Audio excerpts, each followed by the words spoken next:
Welcome back to an all-new episode here. Let's Talk Lions. My name is Jay. Thank you for joining us. I see you, Ethan Day, in the chat. Detroit Lions fan, Movie Bros, Penultimate, my guy. I see you all in the chat. Thank you for being here. Thanks for liking the stream. This way we get the algorithm boosting forward. Tonight, we got two brand new people with us on the show. We got my guy Shep and Colt. Shep, what's happening, man? Welcome.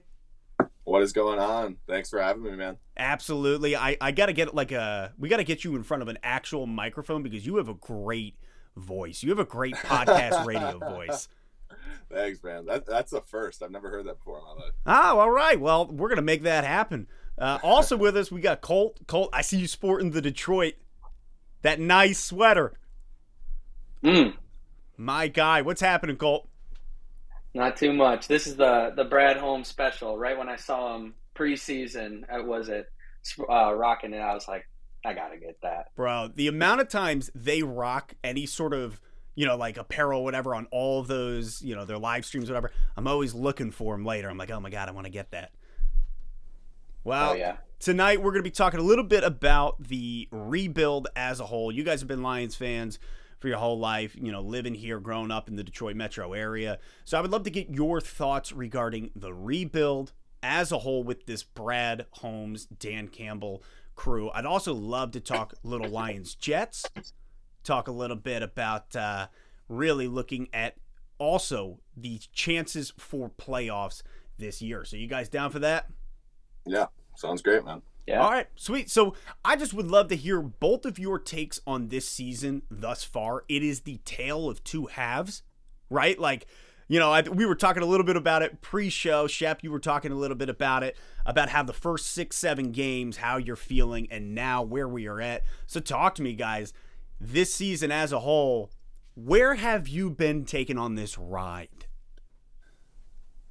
Yeah, and I think, we were touching on it, when we were chatting before we hopped on, of like the highs of the highs right now. But if you would have talked to me 5 weeks ago, the lows of the lows. And I was thinking about it yesterday or 2 days ago of like, where did the flip happen? In my mind, where did that flip happen of like, all right, obviously the front part of the schedule was, we're looking back before the season, you're looking at the schedule and you're like, easy. You could count out the wins. Yeah. And the first part of the schedule looked pretty easy walking into the season, to be honest with you. Yeah, I'm with you. Turns out, looking back at it, the front part of the schedule was heavy, very heavy with some of the opponents that you're looking at, right? So, at that point, right, you're flipping into the easier part of your schedule. But something I feel like changed just mentality-wise with the team. And I think the big thing for me was Taylor Decker. After, I forget what game it was, but he was like, stop saying SOL. This is not that team. I promise you it's not that team. And I forget exactly how he said it, but I think from that point on, they've like just personified that statement that he made to the media, right? And I think that's just is what has been cool to see over these past 6 games of that run, of just to see a team go back that up. Dang, dude. No, first of all, you're absolutely right. The whole Taylor Decker thing, because I'm pretty sure his words were, it's not the same old effing Lions, right? He came for it, and he was like, you got to understand this. You got to know that. And you're right. There was this switch, and I think a little bit of it, interestingly enough, when AP was fired, bro. Like, when AP was fired, I did not like that call off the bat. I was like, oh, my God. Like, I love AP as a human. At first didn't love it. However, dude, I think that's where the switch really came in, and we started winning. Yeah. We started winning. It's kind of crazy to look at. Colt, before we get to you, just a shout out to Lions fan, one Paul the LFP. Thanks for the $2 donation. My guy saying Jared Goff MVP 22-23. I don't think so, but I love the enthusiasm. Colt, walk me through this season, man. How have you felt? Where have you been? Because you have a little bit of, you've got the juice. Yeah, I've had I bleed blue. Like, I have just been over the top ridiculous. When they started losing games, I'm like texting Shep on the side, like, how can I put more money on this? Because I know it's going to turn around. But I think you're right about that, where firing AP kind of changed things. And I noticed like a real big difference in what's happened with our defense. And if you looked at the box scores, you might not really think, oh, this defense is playing super, super great. But there's been a huge difference, and that's been takeaways. Yeah. They've been playing a lot more aggressive, and they have been very aggressive at stopping the run. Rodrigo is playing out of his mind. Anzalone has stepped up really good. And this was the linebacker was a spot that at the beginning of the season where like, this is terrible, and they've started to kind of come into their own. But what's been great about that is, when they can't run on first down, they can't run on second down, they're put in these third and long situations and they're forced to throw. And what is the thing that we are best at right now on our defense? That's the pass rush. And I think that it's like just such an easy thing. Like, let's focus in on the run. So when we get into these important situations, we can make sure that they're passing, because our pass rush is a strength right now. And we want Aidan like going in there, getting sacks, disrupting things, hurrying things up so we can get those takeaways, so we can sack them and make them punt it because they're fourth and long. Like, it's been the difference. Dang, dude. No, you're right. I think also like Aidan's progression this season has been so fun to watch. Like there was like in the beginning you saw the flash, you saw like, wow, this kid is fast off the edge, but like he was playing with that college mentality, and then you see him progress this season. And for me, it was that Chicago game. That's where like that dude came alive, and since then the game has slowed down. His mind, his eyes, everything about him has been really also the coaching to his advantage, kind of letting him drop in coverage. And like that Hutch pick, dude, without that Hutch pick this year, it's so good. It's so good. I don't think we stood a chance to even look at playoffs this year without him, without truly Hutch or the progression and the future for the Detroit Lions. So it's go for it. I was gonna say really quick on Hutch. It was funny with some of the media mentality those first like 7 games, right? Where 6 and especially the local media kind of turning on him a little bit. Yes, just because the production wasn't there. But then when you take a step back and you see that he's their number one edge, he's getting the number one attention from defense or from offenses as the number one edge. And then you go looking back at like some of these big time pass rushers like Myles Garrett, JJ Watt, TJ Watt, like what their rookie season looked like.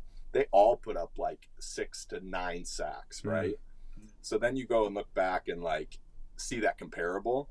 And then from where he's taken that to where he's at now, it just gets you so excited about for that future that you're talking about with him. Dang, dude. Man, you're hyping me up. Hyping me up over here. Hearing those names in that conversation? Absolutely. It's interesting. We got a question coming in from Penn Ultimate. What do you guys think we do with Swift and Brockers?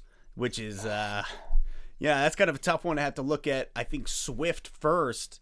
I mean, myself, my thought is we're obviously going to keep him around. I mean, he was our 2020 pick, correct? He was second round 2020. So, or was it 2019? He was 20, because this is last year of his rookie deal, right, Colton? Yeah. Wow. Yeah. Being a second round, I know. Being a second rounder. It was Matt Patricia as well. Yeah, he was 2020. He was okay. 2020. Yeah. I mean, the amount of injuries, here's what's tough, is I love Swift, but for the first time this year since Philly, I think he's been looking like he is like he was in Philly, like when he was healthy. And I'm just like, the toughest part about drafting a running back is if your team is not ready to go in the rebuild process to make a run, is that running back going to make it health-wise by the time you're ready to make the run? The good thing with this year is there is a lot of depth. It probably maybe the most depth on the offensive side of the ball and at the running back position. So we might be able to get somebody late who is a diamond in the rough. I don't think that we need to go out there and get the kid from Texas, the Bijan Robinson, and late first round probably. Like I think that we'll be able to get some solid running backs who can play a role, and I think that you got to keep Swift around if you can. 100%. Well, I think that with the O-line being where the O-line's at, and the O-line only going to get better, that's your key piece. And I think Williams this year has showed you that. Yeah. Jamal Williams is a very good back, and he's always been a very good back with his time at Green Bay. But I think this is a classic case of Jamal Williams becoming better because of his O-line, and not the running back making his O-line look better like a Kenneth Walker does and did for all, Michigan State and probably with Seattle. Absolutely, man. I'm with you. Lions fan 1, Paulie LFP, my guy, throwing another super chat in there, $2. Appreciate it, man. The Sun God is going to be the best wide receiver in the league. You know what, Lions fan Paulie, man, I love your enthusiasm, and I love shooting for the stars here. Maybe one day he'll be the best wide receiver in the league, but J-Mo's going to be right on his heels, I suppose. Dude, how good was that watching J-Mo this week? Oh, my gosh. We were at the game, Shep and I were, and I've been a big-time J-Mo fan. When we did the draft, we all filled out just a first round, put $5 on it and say who you think the picks were. And I didn't think this was going to happen. I didn't see it in any mock drafts, but I had the Lions trading up. I had them trading up with Washington, I think. I didn't think they'd be able to get any trades done with a divisional opponent, but yeah, no kidding. Obviously, Brad Holmes is a beast. But I had him getting J-Mo because I really wanted those two. And, man, it was so cool to see it. I turned to Shep before the play happened, and I was like, they are too close. He's already open for the touchdown. And then I ripped my shirt off. I almost knocked my wife over. It was great. But to be fair, anytime J-Mo was on the field, Colton turned to me and screamed, "They're too close." Every single time he was on the field, Colton was screaming in my ear, "They're too close." Stop! That's amazing. They were too close. Wow! Yeah, so you guys were there. Yeah. Oh God, jealous of you. That must have been electric beating Minnesota like that. Oh my gosh. I just got my voice back today, Jay. Just today, my voice came back. Just in time. That's what. Just in time to lose it Sunday against the Jets. Yes. Bro, how do you guys feel going into the Jets? Because obviously, I think the biggest conversation is Jets defensive line versus Lions offensive line. That seems to be the biggest thing. I made a video today with a Jets YouTuber, and we basically, which is coming out tomorrow, but discussing that breakdown between the two. How do you guys feel looking at New York, looking at this 4-game run and having to start with the Jets at MetLife? Where do you both stand? Are we looking at a W? Are we looking at an L? And what's give you the most cause for concern? Colt, man, I don't know if you got any thoughts off the bat. We'll hit you first. Yeah, I don't really think that it started this week. I think it's all started last week. And with us beating the Vikings, we showed who we are, right? We can hang with any team in the league. A lot of people thought Vikings are the second best team, maybe the best team in the league, depending on who you talk to. And it's just been really cool to see kind of the shift of mentality of a lot of the fans. I think the media of Detroit sometimes is really quick to jump off the ship. But now they can really see, something special is going on here. Yeah. But I think, like the Lions, the Jets had a really good draft. They added some really, really good key pieces. And, I hope that Jeff Okudah can be able to stay out there all game because we're going to need someone to cover Garrett Wilson. That man is just an animal. He's in that conversation he's going to be in that conversation with some of the greatest in the NFL, I think, in the next couple of years here, because he's already doing some special things out there, and then obviously Sauce Gardner, I don't know what they're gonna do there, if they're gonna shadow him on Amon-Ra or something, but we've shown, we have enough weapons out there to where if they do that, we have Josh Reynolds, we have DJ Shark, we have Jameson Williams now, we have weapons, and that's why I think that we're a dangerous team. You can't just take away what we're best at because we do have so many different options. Yeah, and you know what? You bring up a great point. Even with the Okudah situation, you look at him against Minnesota. Yeah, Kirk Cousins and Justin Jefferson had a day, and I'm not going to take that away from him.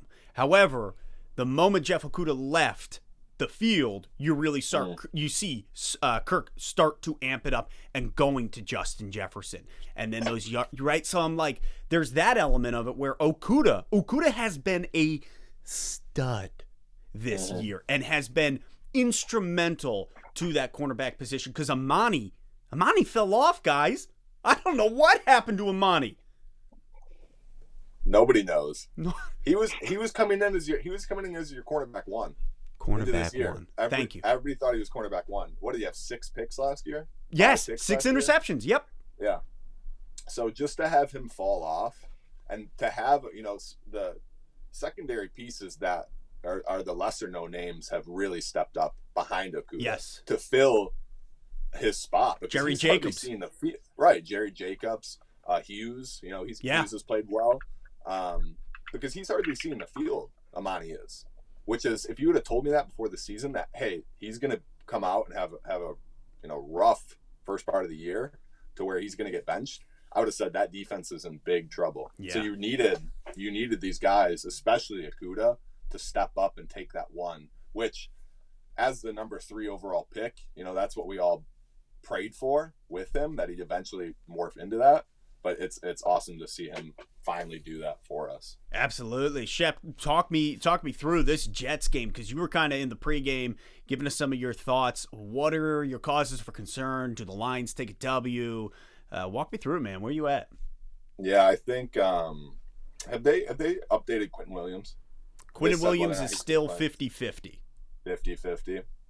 I heard that yesterday. I think that is going to be one of the biggest points of whether or not he plays and if he's healthy enough to have an impact on the game, because with him in the lineup, I think he's a full almost 2-point swing as far as the spread of this game. Dang. Right. So the line and my thing with football, especially in the NFL especially, is I feel like Vegas always knows. Yeah. So when a game opens up and the Jets are favored and it's a plus 1.5 to the Lions, immediately swings to the Lions as now the favorite, right? So that's telling you something, that Vegas thinks Quentin Williams probably isn't going to be healthy. Mike White's probably not going to be healthy. Yeah.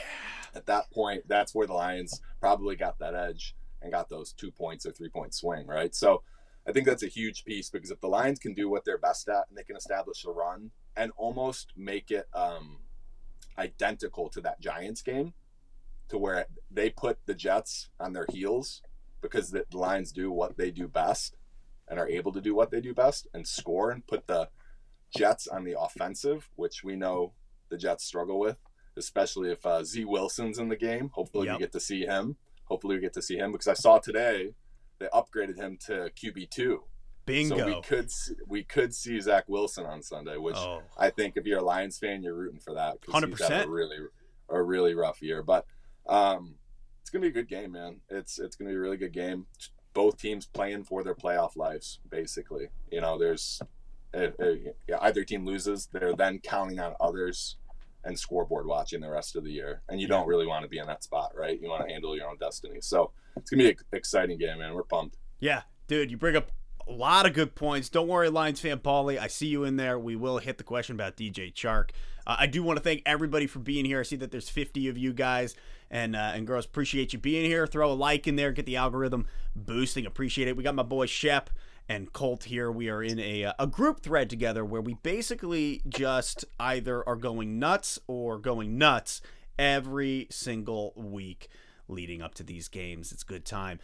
Yeah, you know what? You bring up a few points, and I think, Shep, one thing to me is whether it's Zach Wilson or Mike White, the turnover game, as you were talking about, Colt, is huge. The Lions, I saw a stat, have had 12 straight games with takeaways. 12 straight games with takeaways.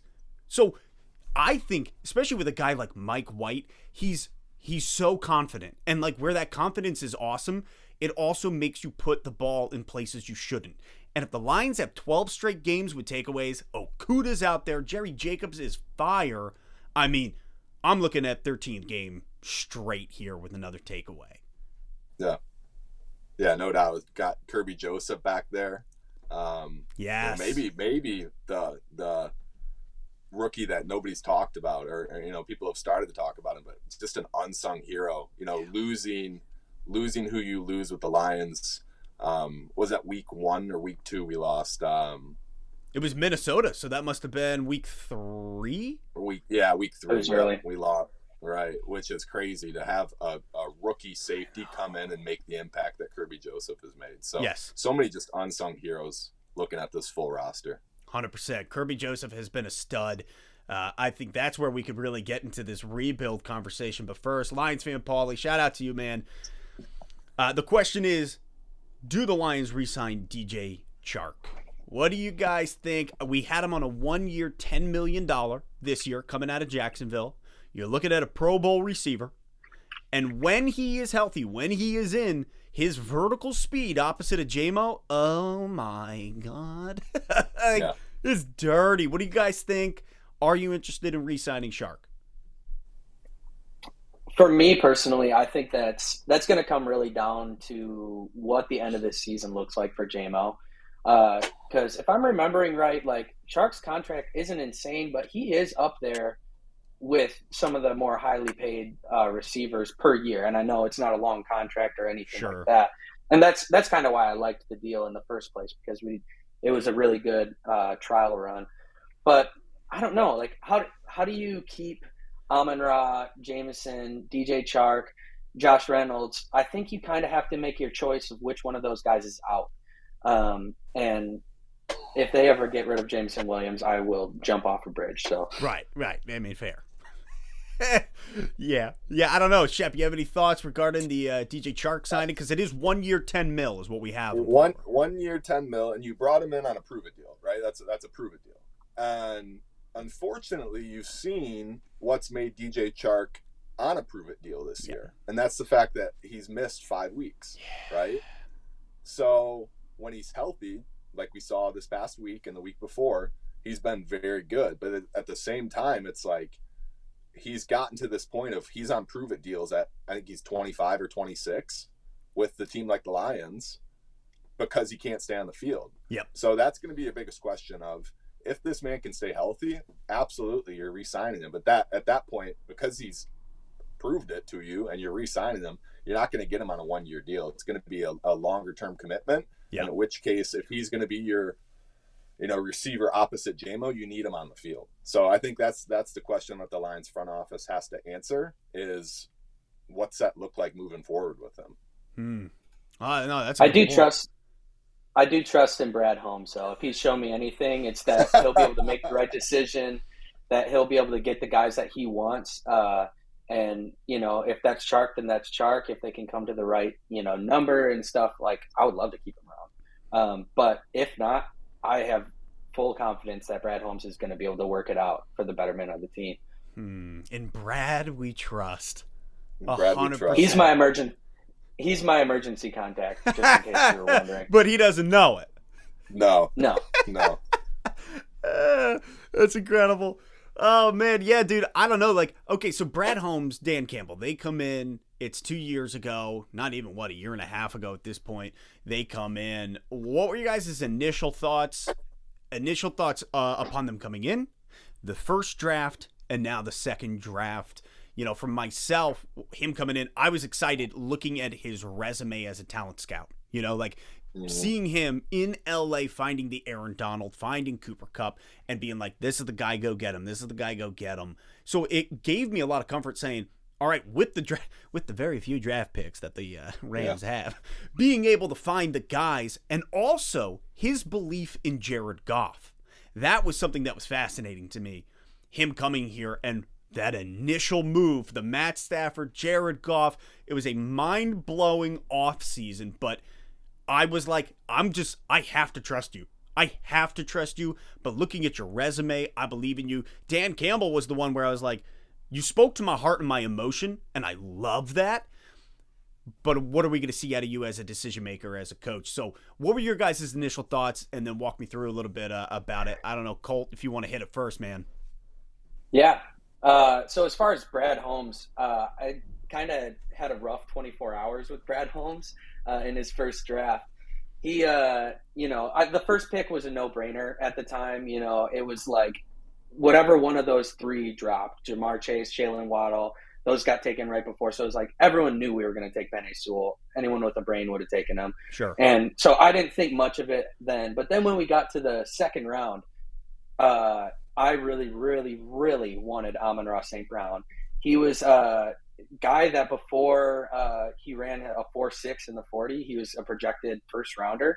So when they passed on him, I was really, really bummed out. And I was like, man, like that seemed like like a slam dunk of a pick that we kind of needed, a hole that we needed to fill. Wow. And then, you know, the third round comes and I'm like, oh my gosh, he's still there. Like, this is great. And they passed on him again, drops to the fourth round, and he takes him. And I was like, I don't know who this guy is, but I think I heard a quote from him or from someone who was talking about him. No one was happier in the draft that Brad Holmes ran, or that Amon-Ra ran a 4.6 than Brad Holmes. And it just makes so much sense now looking back at it. Yeah. Why not get him later if you can? But for 24 hours, I was furious. After he did that, I was all in, baby. I was just like, you know, he can do whatever he wants. Yeah. That's like that. Go for it. Oh, I was gonna say that's hilarious because St. Brown running a 4.6, the Lions taking him and him turning out to be as good as he is. When Bob Quinn tried the same thing with Tease Tabor, because Tease Tabor ran like a 4.75 40, and he was like, I don't care that he ran a 4.7. This guy's a stud. He's going to be a great corner. And just to see it finally work out for us to take somebody who's running a slow 40, just awesome. Yeah. Oh my God, that's funny. Dang. Yeah. What about you, Shep? You know, walk me through your Brad Holmes experience, the initial, where you're at now. Yeah, so I had an interesting take with Brad Holmes. Coming from LA, being where he was and being the guy, the guru who they were saying were, you know, drafting these late round guys into LA to build a championship defense. And I initially, don't kill me, I didn't like the move because I view Aaron Donald as a generational type talent who, you know, 1 in a million type player who I don't care who you put behind him. He's making that defense as good as that defense was going to be. Yeah. You know what I mean? To where getting consistent pressure up the middle every single play, that's just game changing for these guys, these corners that don't have to cover for very long, these corners that can jump up on routes. They know that the QB is not going to have, you know, excessive amounts of time to get deep. So I was a little worried about the Brad Holmes move when they went after him because I viewed that defense that he had built through their draft as something that was fully Aaron Donald aided. Okay. Thank God he proved me wrong. And he's come over and the guy doesn't miss, man. I think, you know, you look at his two drafts, he's probably 85% clip right now. Which is insane. Insane. Absolutely insane. So it's like 80% clip of the guys you're drafting, they're not only, you know, playing, they're contributing, they're making impacts. Yeah. And then to have back-to-back first rounders who are difference makers. Yeah. You know, Penei Sewell is a top 5 right tackle in the league easily. And he's what, 21? Yeah. You know, he's young. He's going to be an anchor for that O-line for a decade, right? Shep, I thought that I heard that he was actually a top 1 tight end, right? Oh yes, yeah, no. That's what Dan Campbell was saying. Oh my God! If he lost some weight, he could be a Hall of Fame tight end. Yeah, he did say that. Yeah. So, and then you look at Hutchinson this year. You know, kind of the obvious pick, but there were so many alternative routes they could have gone with that pick too. It was heavy on good edge rushers this year. There wasn't that like upper echelon Will Anderson type coming out last year. So they finally settled on Hutch. Thank God they did, because I think he's the type of difference maker that is going to be stout in the run game. And then on third downs, he can make that impact off the edge, which he's shown this year as a rookie going up against some grown men who have been in the league for years and years and years. So to answer your question, full circle, I love him. I'm naming my first child Brad Holmes. Just the entire name is their first name is gonna be Brad Holmes. Brad Holmes. Oh my God, bro. I love it. Yeah. Oh man, people in the chat. I see there's 81 of you hanging out, watching. Thank you for being here. Do me a favor, hit the like button because it helps. At least that's what YouTube lies to us and tells us. And so we do it because that's how we operate as human beings. Thank you for doing it. Appreciate it. We do have a question coming from in here, which I would like to get to. Question for the crew. Who would you have drafted if Sewell was taken before our pick? This is coming from Student of the Options Game. What an intriguing name you have. I love that. Yeah, my answer for at the time, it would have been either of those two guys that went before him, Jamar Chase or Jalen Waddle. And looking, hindsight's 2020, right? I think Rashawn Slater is a great pick, and Micah Parsons, obviously great pick. Those guys just went a few picks later, I think like 12 and 13. But at the time, it really seemed like once Kyle Pitts was drafted for me, I was like, oh, they can't screw this up. Like Jamar Chase, Jalen Waddle, or Penei Sewell, whoever is there left, you just take them and you clean your hands off, you call it a day. Yeah, I remember Micah Parsons getting a ton of draft buzz around the radio, area for that draft. So I think if Sewell's gone, Parsons is the pick. But the way that Campbell and Holmes have built this team, you got to be so thankful that they've built it O-line based and that Sewell fell to you. Because I think coming into that draft, I think before the combine and before all the QB hype came and the receiver hype came, Sewell was looking 1-2 that year, right? He was that generational can't miss athlete of a tackle, and he's turned out to be exactly that for the Lions, which is awesome. Yeah, 100%. I'm with you. I was also Micah Parsons. I was on that train. Do want to throw a huge shout out to, I can't even pronounce this, Cavialto, Savialto, one of those. Huge shout out, $20 donation. You dog. Thank you, sir. That is far too kind of you. Got here late. I think Goff can play at this level for the next 4 to 5 years. Keep building around him. Ooh, that's a great question for you fellas. Jared Goff, how do you feel based on this year? Because, listen, I was somebody, even last year I was on Woodward Sports. And they asked me about Goff, and I said, I think he is more than that bridge QB. I really do. I believe that he can be the guy that comes here to Detroit. And I was like, you know what? You guys could also come back here next year, clip this, make fun of me hella hard, and then, we keep moving forward. But here we are. And Jared Goff. Here we are. Having a career year. And I don't know if you saw Todd McShay's first 1.0 mock that he released yesterday. Did you see who he had the Lions taken? No. CJ Stroud at number 4. Get him out. Yeah. Get him out of here. So that's what you look. I bet you if you look at, CBS mock draft, all the mock drafts that have been released, it's pretty consistent to have Stroud going to the Lions at 4. Oh, no. Oh. So how do you feel, Shep? I don't think the national media has realized how good Goff is playing. And I don't think the national media realizes how much Holmes and Campbell love Jared Goff. Yes. So if you don't understand those things, you're obviously going to think, hey, the Lions are going to need that next franchise QB. They moved on from Stafford. Goff has never been that franchise QB, quote unquote, right? Turns out we might have found one. I know. Right? We might have found a guy for 5-6 years who can play at a high level. He's been so accurate for us. He's been so good in the red zone. Why not? Why not, if you surround him with that O-line that's dominant in the top 5 O-line, why can't he be that quarterback just like he was in LA? Right. You give him the time. You give him the time in the pocket. Oh, my God.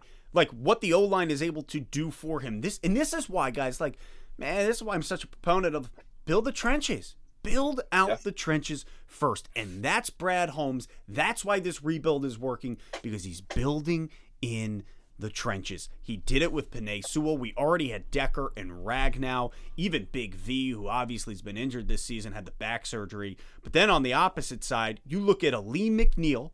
Even Levi Onwuzurike, who's unfortunately, that's kind of a hit or miss. He's got the injury. But then you got Hutch. Then you got James Houston. Oh my God. Build the trenches and offensively protect Goff. Goff can last and he can get the job done. And I think, Shep, you spoke towards something that, I was watching Rich Eisen this week. I don't know if you guys caught how they were talking about the Lions. And basically, Rich Eisen asked Brockman and the other guy, TJ, he said, how much Lions have you watched this year? And the answer is always national media, red zone. Mm-hmm. So if you're watching red zone, of course you're not going to know that Goff is having such a stellar year, or Amon-Ra St. Brown, who he really is. To be fair, they're in the red zone a lot. I know. number one team in the red zone. Way to drop the mic, Colt. Unbelievable. It's really interesting. You look at how some of these teams rebuild, and I even look at like the Tennessee Titans, right? They've been good for quite some time now, and I think it all started actually with a familiar face in Jared Goff with that trade. They had the number 1 pick that year, and they traded back, and that was the year they got Derrick Henry. They got some other key pieces that have really been like staples for them for years and years. And, they took some flack at it for the time because it seemed like, oh, Goff is this, generational talent, no brainer. Why would you trade out of it? But I'm looking at Tankathon right now, and I'm looking at where we are in the draft, sitting at number 4. And I'm looking at the teams kind of close behind us who need a quarterback. You're looking at probably Indianapolis, maybe Carolina, maybe Atlanta. All 3 teams and I think a lot of people would tell you, there's a lot of opinions out there about the quarterbacks in there, but as far as high-end first-round picks, there's only 2 or 3 of them there. And Houston has taken one of them. So what are the chances that one of these teams says, hey, Lions, like, we know you like Jared Goff, and they've only talked good about him since the offseason. Even when we were in the draft process, I wasn't even really worried about them taking Malik. No. And I actually think most of these mock drafts are garbage anyway because they had like 4 QBs going in the first round this year. So you don't really know until you get there. But even say there's 3 first-round quarterbacks this year, or high-end first-round picks, there's 4 teams that might need a quarterback, maybe more than that. And guys that we wouldn't have to drop very far down and maybe get that kind of like the Miami Dolphins trade that they did a couple years ago with San Francisco when San Francisco gave up everything to get Trey Lance. And you're seeing more and more of these teams go all in and kind of fail. And it seems like, if you hit on it, you might get a Super Bowl. You might get the Matt Stafford that was the one piece that you are away from getting that Super Bowl. But look at them now. I mean, they're giving us the number 4 overall pick this year, and it could get better, honestly. You're looking at Denver going against the hobbled Arizona team this week. We might end up, higher up than that soon. And then there's these teams that just need quarterbacks. So I think we might be able to pull off some really savvy trades in this draft. And as bad as I want a Will Anderson or I want a Jalen Carter to really, shore up that D-line, man, like if we could get 3 first-round picks, 2 first-round picks, and a second, like something like we have seen in the past, and it has accelerated these rebuilds. Like, why would we not do that? Wow. That's interesting. No, those are some good thoughts, Colt. I appreciate it, man. I appreciate everybody being here. I see there's 96 of you hanging out with us. Thank you for liking the stream, getting it going, keeping this baby moving forward. Speaking of moving forward, fellas, we got 4 games left, right? What is the realistic expectation for you guys for the rest of this year with the 4 teams we're playing? Are playoffs a shot?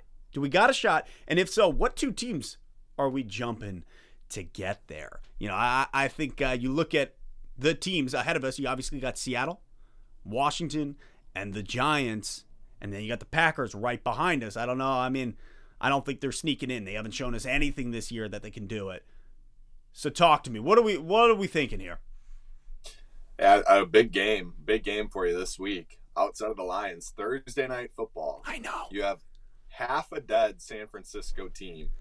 They might have half a roster Thursday night. They are big time injured in San Fran right now. Going up against Seattle in Seattle. Huge game for the Lions' playoffs chances. You need San Fran to win that game.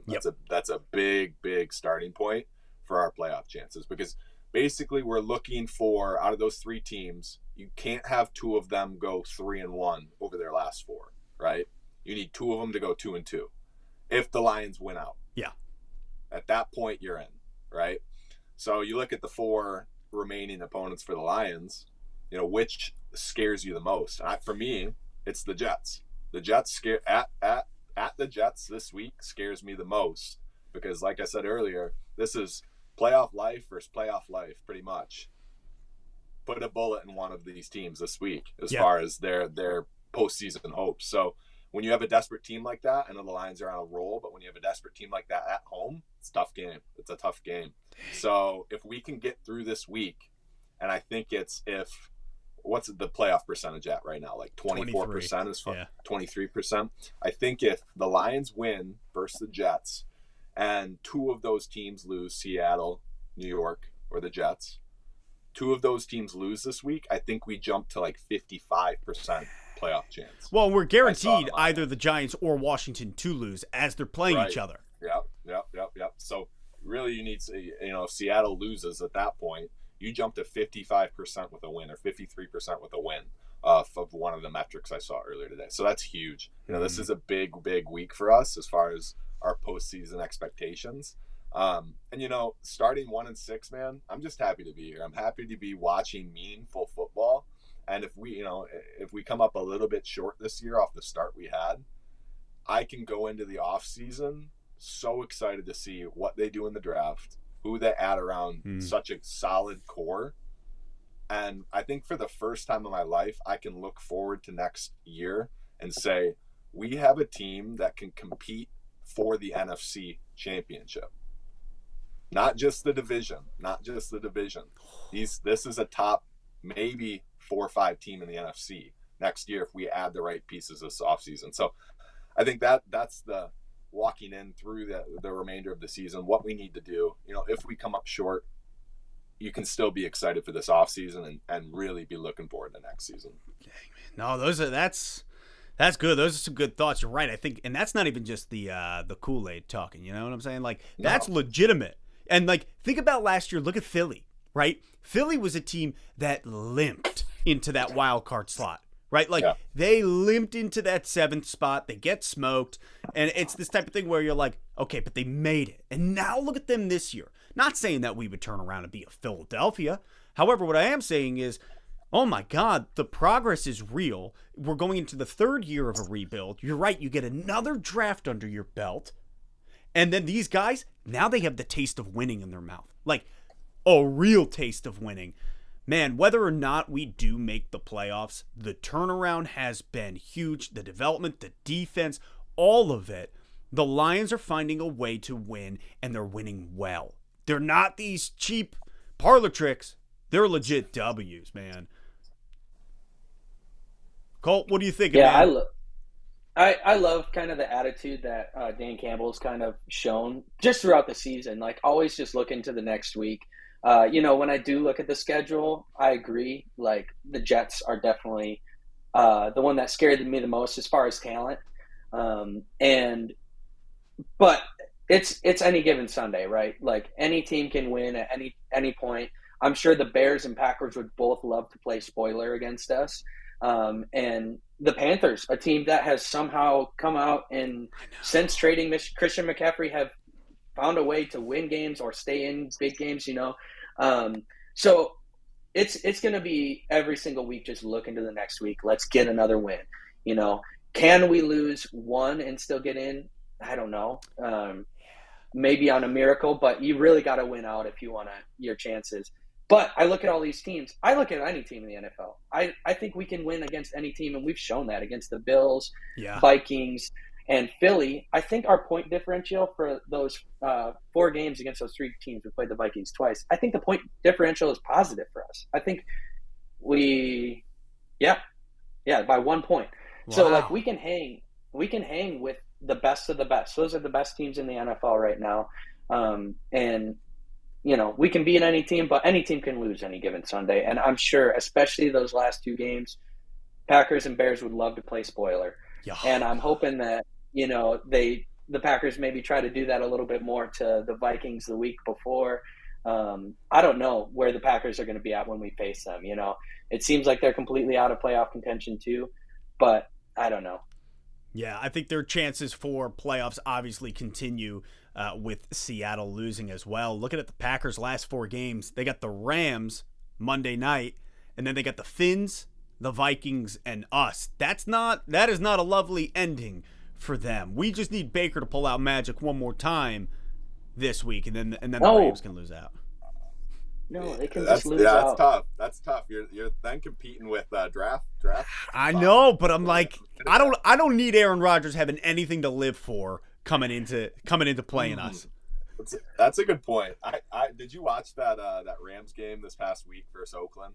No. Did you happen to see how they won that? Oh my gosh, it was like, how if you're Oakland, how are you letting Baker Mayfield off of 3 days on a contract. Oh my God. Walk in. Guy doesn't even know his teammates' names. Drive and score 2 touchdowns on you in the fourth quarter to beat you. It was comical watching. Well, Vegas has been. Oh, go for it. What was that? He had like a full binder on his arm full of all the plays. Like, he didn't have enough time with the plays, and he had this huge thing with a bunch of plays drawn on there. Stop. It was ridiculous. Oh my God, that's like backyard football at its highest in the NFL. That's insane. Wow, yeah, you're right. That's tough because now you're looking at draft position versus potentially like I want to snuff out the Packers. However, here's the thing: if we win out, we don't need that. We don't need that at all. All we gotta do is hope that Seattle, which seems like without Kenneth Walker, they're not the same. Geno is getting it done, barely getting it done. However, now without Kenneth Walker, I don't know how much he's going to be able to sustain that team. Followed by the Giants look like they're in free fall.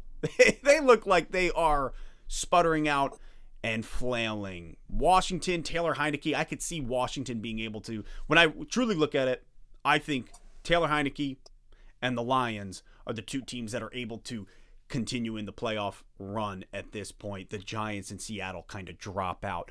That's my guess looking at these teams right now. Seahawks have a tough schedule, though. They do. You look at absolutely. it. I mean, you mentioned that 49ers team is pretty beat up, but Christian McCaffrey is still incredible. That defense is still incredible. Seahawks aren't particularly healthy right now either. The Chiefs, we all know. Ooh. Chiefs are a tough team. And then the Jets. I think that the Lions are a better team than the Seahawks, especially at where we are health-wise compared to them. And if they're in any shape that they are in right now when they face the Jets, it's not going to be good. So they could, you're talking 3 potential losses. They're probably not going to be the favorites in any of those games, I would guess. And then they face the Rams last game of the year, and we hope that they win that one. But yeah, and at that point, that's their only W. That's their one win. Because it sucks, man. Losing to them, like you look back at both Philly and Seattle, we lose because of a pick 6. I mean, obviously, you can't boil it down to one thing. But both games, we offensively scored more than them. And you're like, man, the defense struggled so much those first 6 games. If we could have, and again, it's the if game, but man, if we could just have one of those back. So if you take how the defense is playing right now, and you transport it back to week 1, what do you think they go through those first 7 games? Holy crap! Well, I think. Wow, I got to go back. Let me look at our schedule. Let me just. I think you're beating Philly. I think you're beating Seattle, and I think you're beating Minnesota. Yeah, I think we still probably lose those. Those 2 games in the middle there with the Cowboys and Patriots, we were like missing every wide receiver on the depth chart and every corner. And it's like, how do you win a game when you're missing an entire position group? Like, what do you think they're going to go after, against your defense when you have no corners? We would have absolutely taken the Finns down. I think we had them. Oh, that's another point. Yeah, good point. Yeah, and both games I was at, the Seattle game and the Finns game, it was terrible. Yeah, it's tough to look back at, man. That sucks. Like when you take a second, you look at those games and you look at the performance. But like also in the same way, I'm like, all right, this year, what I wanted was I was like, in order to know that this rebuild is really taken and it's working, we're headed in the right direction. 7 wins is the floor. 8 tells me, okay, I'm here for it. 8 or more, you're looking at 9 or more. I'm like, wow, oh my God, this is developing a lot faster. But I was like, I need 7 to be sure. Yeah. We got a question coming in from Wolfster. Thanks for the $2 donation, my guy. What flavor is the Kool-Aid? I mean, it can only be one flavor. It's got to be be blue, right? I mean, and I'll tell you what. There's a lot of it, and it's been good, man. Let me tell you. If any of you guys are local to Detroit, you guys got to go down to Cuzzo's on 7 Mile. It's a little bit far away from downtown. It's almost to like Ferndale. They have this Kool-Aid that will give you diabetes, but I promise it's the best. Maybe they'll make it in Honolulu Blue for you. Oh, my God. I've not heard of this. Yeah. Shout out Cuzzo's on 7 Mile. Cuzzo's, if you want to sponsor me, please, we're ready for it because we'll do whatever it takes. Oh, my God. All right, fellas. Well, guys, just kind of getting ready to wrap up here. I'd love any of your last thoughts regarding this Lions team. I don't know, anything you're thinking, whether it's regarding the Jets or the season as a whole, where you're at. Just, I don't know, man. I think as a whole, when I look at the Lions and I look at this season, I'm getting my money's worth.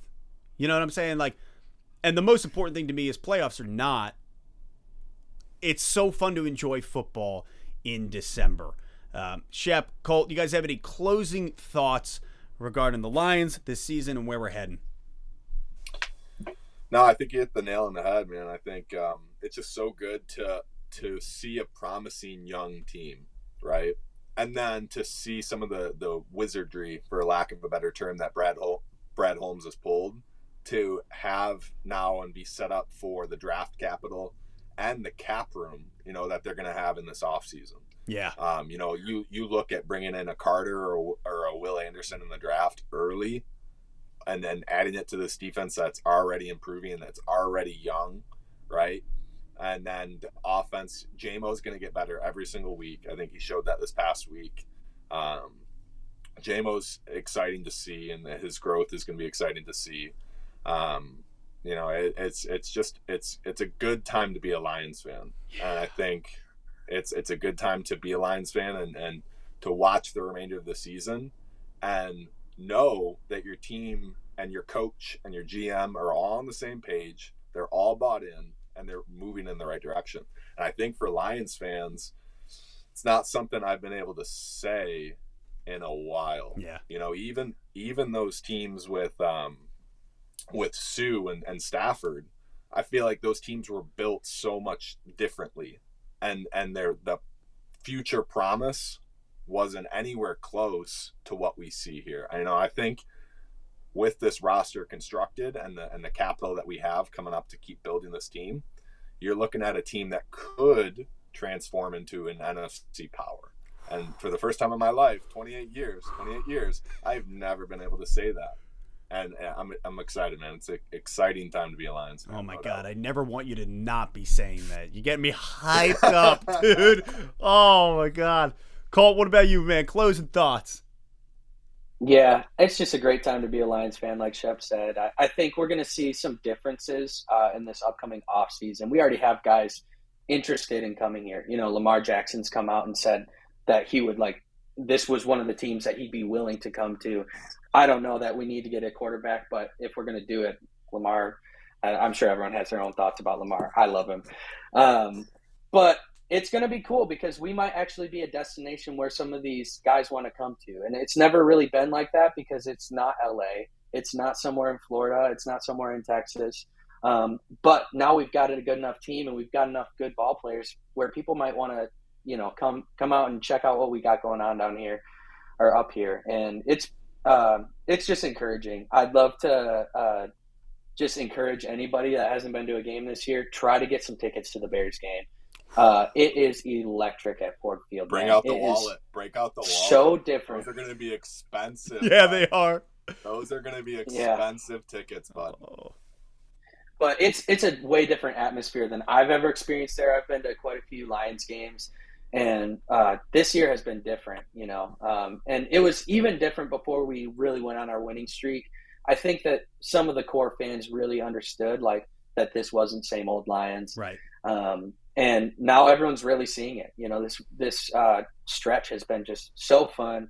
Let's just enjoy it. If we don't make playoffs, if there's some bad things that happen with other teams winning and that we need to lose and stuff, we still have so much promise. And I have full faith in this organization for the first time in a very, very long time that they're going to be able to take whatever we have and make it better for next year. And that makes me excited. You nailed it, man, dude. You're talking about the electricity of being at the stadium. I went to the Bills game. Oh, it was the Bills-Lions game. That was insane. It was so loud. Watching Lions fans that have been fans forever, just being able to rally and get excited around something that looks like, you're even saying, Shep, NFC powerhouse for years to come. We're finally doing it right. We're finally doing it right, and it's so fun to be a part of. Let me ask you guys real quick before we go. Have you noticed this weird uptick in forever? It's always seemed like I mentioned that I'm a Lions fan, I'm wearing Lions gear, and people are quick to make fun of you or be like, oh, how about them Lions? Whatever. They always get something to say. And for the first time ever, people are coming out of the woodworks, and they're like, hey, man, like really pulling for the Lions, real excited for you. Have you guys noticed that? Yeah, oh, absolutely. So I work for a consulting firm that has employees all over the country that I work with. And I've probably gotten 4 texts this past week after this Lions' most recent win, either complimenting them, like, man, that offense is a problem, or complimenting Dan Campbell, or just saying that they're tuning into Lions games. As guys from all across the country who are fans of different teams, right? These guys are watching Lions games because, one, Dan Campbell's freaking awesome, and you never know what he's going to do or what he's going to say. Or, the Lions' offense is been incredibly exciting. You never know when they're going to, have a great drive, throw a bomb to JMO, or throw a swing pass to Penei Sewell. So they're always on the edge of your seat when watching them, and I think the country is starting to realize that, no doubt. Yeah. And I mean, Colt, you even mentioned it earlier. The Lions are in the red zone a lot, right? Like, people watching red zone are seeing it. How wild is it that we're not just kicking field goals anymore? It's great. I was just so used to seeing Prater run out there and kick the field goal, and you're like, all right, well, there's 3 every time you get to the red zone. No, we are friggin' efficient in that red zone. Yeah, it's been really great because, I've probably used the Thanos, they called me a madman meme more in the last month and a half of my life than I ever have. But I was, even just throughout the course of this year, I would always, Mondays, I'm wearing Detroit gear no matter what, win, loss. So when we were 1-7, or 1-6, I was getting a lot of flack for it, just like usual, but I'm used to it. But I'm like, I get to have the chance to have some of those conversations of like, do you really think this is the same old Lions though? Right. Like, the game was fun to watch, that Philly game was awesome. And now look at them. And we didn't know that Seattle was a good team when we played them, but hindsight, right? Yeah. So I think people are seeing it. And now that we know, hey, some of these teams we lost to are actually super legit. It kind of makes that a little bit easier. You still want to come away with some of those wins, sure, but everyone's hopping on board, and I think it's great. I just hope they're not as quick to hop off if we have a 3-game losing streak at some point, Dude, nailed it. They will be. And they will be. God, it's the worst part about it is, man, it's easy to root for something that's going well. It's anybody's happy to get happy about something good, but the moment things are bad, and that's something about Lions fans, real Lions fans, that I think is truly so beautiful, is, my God, Lions fans, through the thick of it, through an 0-16 season, through years of looking at banners that say NFC Central champion, the last time the Lions won a playoff game was 3 days before I was born. So, I'm so excited for this change and actually being a part of something, seeing this team grow and become great. And I just, first of all, thank you, fellas, for coming on the show. This is super cool to have you. We might have to make this, if you guys got time, I'd love to have you on and talk the upcoming week, talk the game. But, think about it. I'm not going to pressure you on air, but are you guys, do you want to do it? Absolutely. As long as Colton's supplying Cuzzo's Kool-Aid every single week, I'm here. Hey, yo. I'm here. Let's go. Hey, thanks for having us. Yeah. Thanks for having us, man. It's been a blast. Absolutely. Yeah, I appreciate it, Jay. 100%. Everybody in the chat, all 102 of you, thank you for hanging out with Shep, myself, and Colt. This has been a great time talking rebuild, talking the Jets coming up, and really the future for the Lions. So that is it. That is it for today. Thanks for hanging out with us live. Appreciate you all. Let's ground the Jets. Let's get them. That's it for today. Let's go. I'll catch you all next time on Let's Talk Lions.